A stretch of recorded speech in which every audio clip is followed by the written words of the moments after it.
तपाईहरुलाई थाहा छ हामीले यो स्कुल बनाउँदाखेरि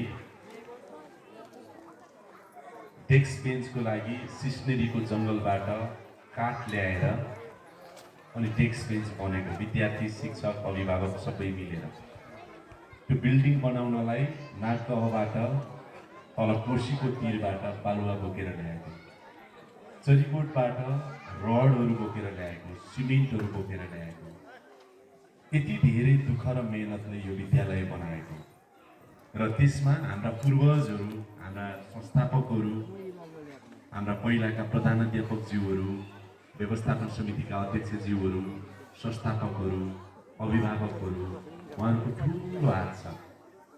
र तपाईहरुलाई भनौँ, हामीले त टुकीमा बत्तीमा परेको यो टुकी बालेर तपाईहरु अहिले बिजुली बत्तीमा हुनुहुन्छ। हामीलेसम्म 8 कक्षा पढ्दासम्म चाहिँ ड्रेस लगाउन पाएको थियौँ, रातो सर्ट र निलो प्यान्ट थियो। टाई चाहिँ मैले स्कुल पढिन्जेल कहिले पनि लाउन पाइनँ। तर म जब स्कुल पढेर क्याम्पस पढ्न गएँ, जीवनभरि नै टाई लगाउनु पर्यो, किनभने म त टेलिभिजनमा काम गर्थेँ। जीवनभरि नै हामीले टाई लगाउनु पर्यो। तपाईहरुले अघि दुःखको कुरा गर्नुभयो। हाम्रो समयमा जब बत्ती थिएन, बिजुली थिएन, मोटर बाटो थिएन, मोबाइल फोनहरू थिएन, केही पनि थिएन, तर संसारमा हामीलाई सुखै सुख र खुसी पनि त्यतिकै थियो। हेर्नुहोस्, भौतिक रूपमा गाह्रो थियो। तपाईहरु अहिले जुन पोसाक लगाइराख्नु भएको छ, हामी दुःखले चप्पल लगाउन पनि गाह्रो हुन्थ्यो, दुःखले वर्षमा एक जोर लुगा लगाउन पनि गाह्रो हुन्थ्यो, दुःखले एउटा झोला बोक्न पनि गाह्रो हुन्थ्यो। त्यसरी हामी स्कुल आउँथ्यौँ। तपाईहरु आजकल खाजा खानुहुन्छ होला। मेरा पालाका विद्यार्थी मभन्दा अगाडिका धेरैले त बिहान हतार हतार आमाले पकाइदिएको भात खाएर आएर दिउँसभरि भोकै बसेर हामी चाहिँ बेलुका घर फर्किन्थ्यौँ। र घरको खाजा के हुन्थ्यो तपाईहरुलाई थाहा छ कि छैन? अहिले त के खानुहुन्छ तपाईहरु? भुटेको मकै, गहुँको अथवा कोदोको रोटी, अनि समयअनुसारको असार साउन भयो भने पोलेको मकै, होइन, यस्तो यस्तो चिजहरू चाहिँ हुन्थ्यो। चिउरा पनि त्यति धेरै हुँदैन थियो त्यो बेलामा, अलिअलि हुन्थ्यो, त्यो पनि चाडबाड आउँदा मात्रै हुन्थ्यो। त्यसैले दुःखका दिनहरू थिए, पक्कै थिए, अहिले जस्तो सुविधा थिएन। तर एउटा कुरा चाहिँ थियो विद्यार्थी भाइ बहिनीहरू, तपाईहरुलाई म भन्छु, त्यति बेला हाम्रो कल्पनाको शक्ति चाहिँ साह्रै अद्भुत थियो, सृजनशीलता चाहिँ हाम्रो अद्भुत थियो।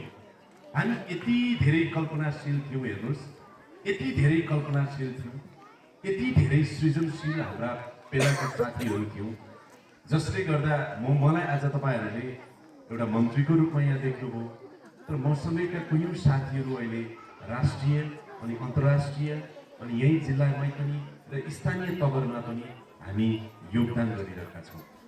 त्यसैले हाम्रो बेलाको समयमा एउटा भौतिक सेवा सुविधाहरू थिएन कसै, तर सृजनशीलता चाहिँ गजबको थियो कि त्यसले काम गर्थ्यो। अब म तपाईहरुलाई के भन्छु भने, अरू कुरा त पछि पनि अलिकति गरौँला, तर म एउटा सल्लाह चाहिँ दिन चाहन्छु तपाईहरुलाई। यता अगाडि बस्नेलाई पनि भनेको, यहाँ हेर त, तिमीलाई पनि भनेको, तिमी कतिमा पढ्ने? एलकेजी है। म तिमीहरूलाई एउटा कुरा चाहिँ भन्छु, तिमीहरूको अहिले जीवनमा खास गरेर 5, 6, 7, 8, 9, 10, 11, 12 पढ्ने, 5 भन्दा अगाडि पढ्ने त अलिक सानै नानी बाबुहरू छन्। त्योभन्दा माथिको विद्यार्थी चाहिँ तिमीहरूको सबैको एउटा सपना हुन्छ कि, त्यो सपना मेरो पनि थियो। राम्रो पढौँ, भविष्य राम्रो बनाऊँ, परिवारलाई हेरौँ, समाजलाई हेरौँ, समाजमा म केही बनेर देखाउँ र एउटा यस्तो नाम कमाऊँ, कतिलाई लाग्ला धेरै पैसा कमाऊँ, म धेरै धनी बनाऊँ, अनि सबैले मलाई राम्रो बनाऊँ, कस्तो राम्रो मान्छे बनाऊँ। यो चाहना हुन्छ कि हुँदैन? हुन्छ कि हुँदैन भन त, जोडले भन, बोल त, हुन्छ कि हुँदैन? हुन्छ, राइट। तर त्यसको लागि चाहिँ कसरी त्यस्तो बन्न सकिन्छ त राम्रो मान्छे भन्ने कुराहरूको लागि चाहिँ 3-4वटा कुरा मेरो अनुभवले भन्छु। एउटा कुरा चाहिँ तपाईहरुलाई त अहिले थुप्रो प्रविधि छ, मोबाइल छ, टेलिफोन छ, टेलिभिजन छ, रेडियो छ, सबै छ। सबभन्दा पहिला चाहिँ मनमा अठोट राख्नु पर्यो।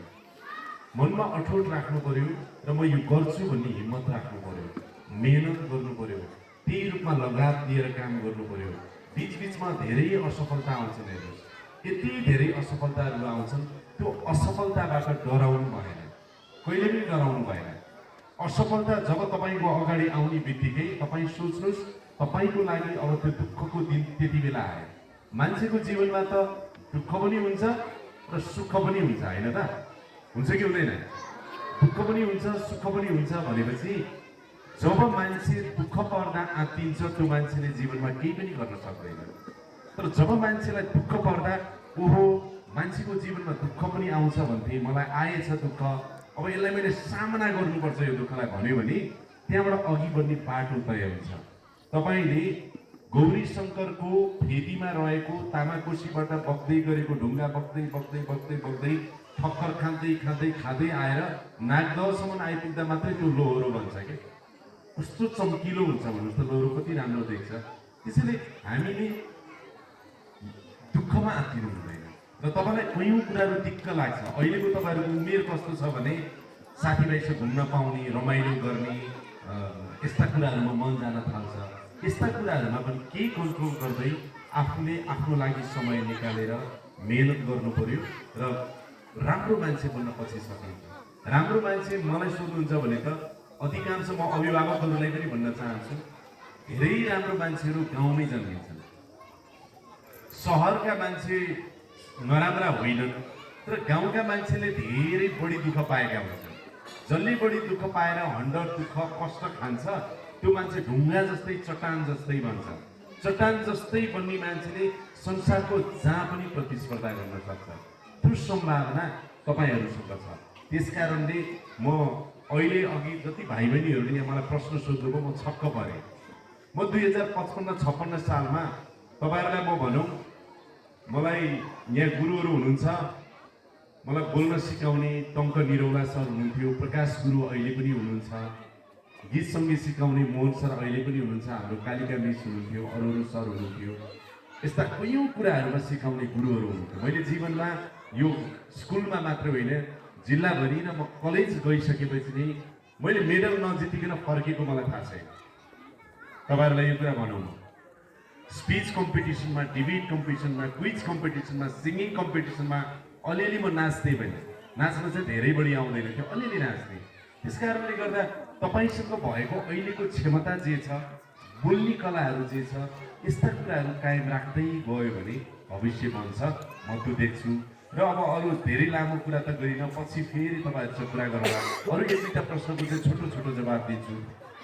टेलिकमको कुरा गर्नुभयो तपाईँहरूले, यहाँ खास गरेर इन्टरनेट नभएको त्यो देशभरिबाट कुरा आएर मैले अस्ति अघिल्लो हप्ता मात्रै विद्यार्थी अफर भनेर 6-7 कक्षा पढ्नेदेखि मास्टर डिग्रीसम्म पढ्ने विद्यार्थीलाई सामान्यतया त्यो महिनाको 800-900 हजार पर्दो रहेछ, तर अहिले हामीले महिनाको 400 रुपियाँ तिर्दा हुने र राउटर पनि फ्री आउने गरेर विद्यार्थीको लागि विद्यार्थी अफर भनेर ल्याएको छ। त्यो विद्यार्थी अफरमा टेलिकमको चाहिँ तपाईँको आइडी कार्ड मात्रै भए पुग्छ। 198 यो नम्बरमा चाहिँ नि डायल गर्यो भने महिनाको 400, तपाईँको घरभित्र जस्तो ग्रुपै छ अथवा केही छ भने पनि त्यो विद्यार्थी सबै जम्मा भएर त्यो 400 को उपयोग पनि गर्न सकियो। अब त्यो बाहेक चाहिँ विद्यालयको लागि इन्टरनेट, निःशुल्क इन्टरनेट वाइफाई सहितको फ्री गर्न सकिन्छ कि सकिँदैन, कति सकिन्छ, कसरी सकिन्छ, ती सबै कुराहरू अहिले तपाईँहरूले भने पछाडि म यो गर्छु त्यो गर्छु भनेर यहाँ भनेर मैले गरिनँ भने त म त झुट हुन्छु।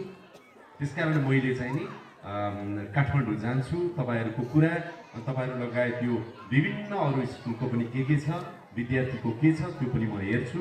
तर मैले तपाईँहरूलाई एउटा चाहिँ भने है, विद्यार्थीहरूको समस्या समाधानको लागि एउटा इन्टरनेट जडान गर्नको लागि 12-15 हजार रुपियाँ पहिला महिनाको लाग्थ्यो भने नेपाल टेलिकमको 8,000मा, त्यो 8,000को लागि हामीले अहिले 5,000मा झारेका छौँ यसपटक।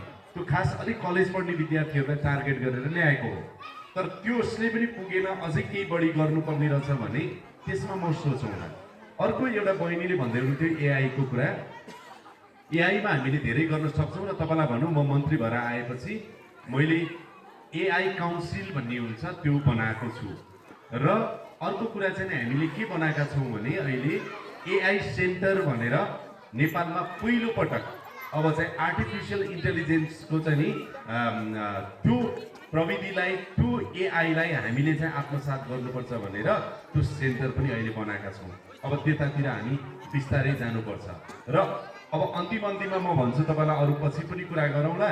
आज एकदमै राम्रो सवाल जवाब हो। म त धेरै पहिला प्रश्न सोध्थेँ, तपाईँहरूलाई थाहा छ?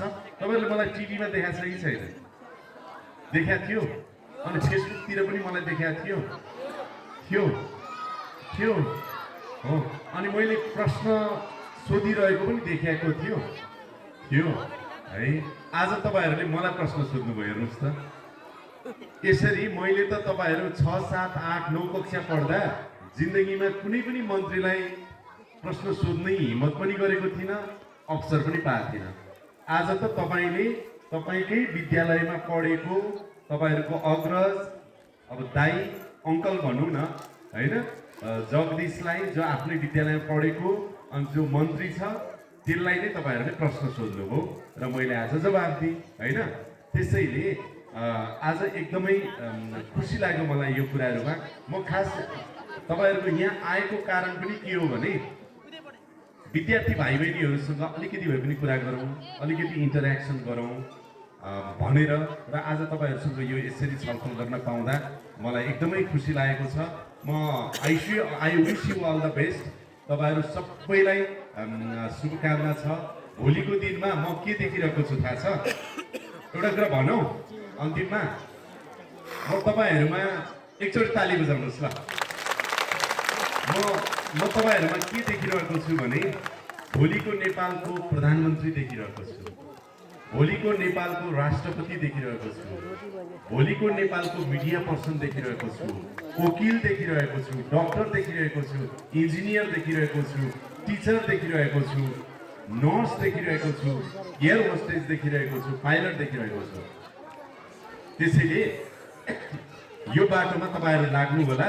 तपाईँहरूसँग एकदमै राम्रो सम्भावना छ, एकदमै राम्रो सम्भावना छ, तर मेहनत चाहिँ अहिलेदेखि नै गर्नुपर्छ। हस्, थ्याङ्क यू भेरी मच, धेरै धन्यवाद।